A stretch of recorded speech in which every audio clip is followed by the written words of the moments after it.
Captain leading from the front Najmul Hossain Shanto তাই করে দেখালেন। টি-20 দল থেকে বাদ পড়েছেন শ্রীলঙ্কার বিপক্ষে সিরিজে। তিনি যে সংক্ষিপ্ত সংস্করণে এখনো ফুরিয়ে যাননি তা বুঝিয়ে দিলেন বিপিএলের প্রথম ম্যাচে। রাজশাহী কেন তাকে অধিনায়কত্ব দিয়েছে তার প্রমাণও দিলেন সেঞ্চুরি করে।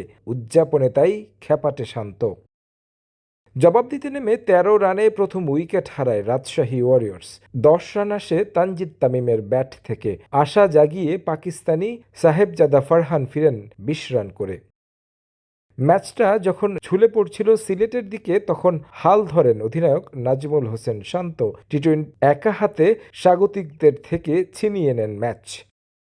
দারুণ সঙ্গ দেন অভিজ্ঞ মুশফিক। দুই ব্যাটার মিলে গড়েন ১৩০ রানের জুটি। শান্তর সেঞ্চুরিতে সহজ জয় পায় রাজশাহী ওয়ারিয়র্স। স্বীকৃত টি-20তে যা অধিনায়কের তৃতীয় শতক। অন্য প্রান্ত থেকে মুশফিক তুলে নেন 50। দলও জেতে তার ব্যাটে। 50-র উদযাপনেও ছিল ভিন্নতা। বিপিএলে পদ্মাপাড়ের দলটির শুভ সূচনা। এর আগে নতুন রূপে শুরু বিপিএল। প্রথমবার শুরু হলো সিলেটে। রানের স্বর্গরাজ্যে আশাহত হয়নি দর্শকরা। তবে আক্ষেপ নিশ্চয়ই থাকবে স্বাগতিক ভক্তদের, কারণ নিজ দল যে ফিরেছে হতাশা নিয়ে। দুই বন্ধুর লড়াই, টস ভাগ্য সহায় হলো নাজমুল হোসেন শান্তর। তবে আগে ব্যাটিংয়ে পাঠান মেহেদী হাসান মিরাজকে। পাকিস্তানি সাইম আইয়ুব আর রনি তালুকদারের ওপেনিং জুটি আশা দেখিয়েছে স্বাগতিকদের। যদিও তার স্থায়িত্ব ৩৬ রান, ১৫ বলে ২৮ রান করে ফেরেন সাইম। রনি তালুকদার ছিলেন অবিচল, এক প্রান্ত আগলে রাখেন, রান তোলেন কিছুটা ধীর গতিতে। সময়ের সাথে চেষ্টা করেন হাত খুলতে। সঙ্গ দিতে এসে হজরতুল্লাহ জাজাই ফিরে যান ২০ রান করে।